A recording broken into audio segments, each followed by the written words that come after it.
Hide-and-seek or hide-and-go-seek is a children's game in which a number of players conceal themselves in the environment, to be found by one or more seekers. The game is played by one player chosen counting to a predetermined number while the other players hide. After reaching the number, the player who is it attempts to locate all concealed players. The game is an example of an oral tradition, as it is commonly passed down by children to younger children.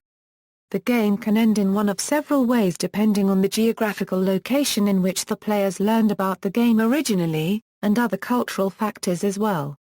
In the most common variation of the game, the player chosen as it locates all players, the player found last is the winner and is chosen to be it in the next game. In other versions, after the first player is caught or if no other players can be found over a period of time, it calls out Olly Olly oxen free to signal the other hitters to return to base for the next round. Some versions in eastern Massachusetts, base is referred to as Ghouls with players trying to reach Ghouls safely without being caught. When reaching Ghouls, players would call out my Ghouls 1, 2, 3.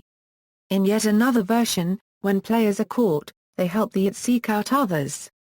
Different versions of the game are played around the world, under a variety of names. One derivative game is called Sardines, in which only one person hides and the others must find them, hiding with them when they do so. The hiding places become progressively more cramped, like sardines in a tin. The last person to find the hiding group is the loser. A.M. Barrage calls this version of the game Smee in his 1931 ghost story of the same name. In one variant, once all hitters have been located, the game then becomes a game of tag where the it chases after all the other players and the first person tagged becomes the it. In a second variant reserved for only the truly advanced children's game participants, all players hiding may move from one location to another to avoid being caught.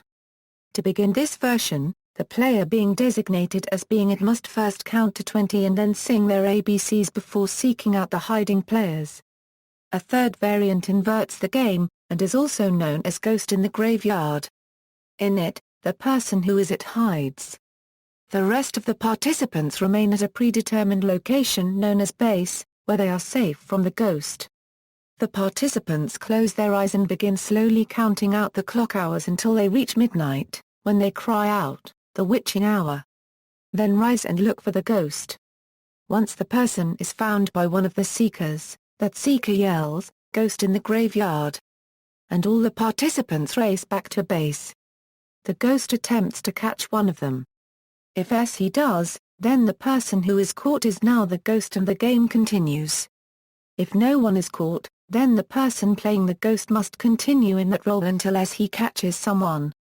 See also, Princess and Monster Game, Search Game, references.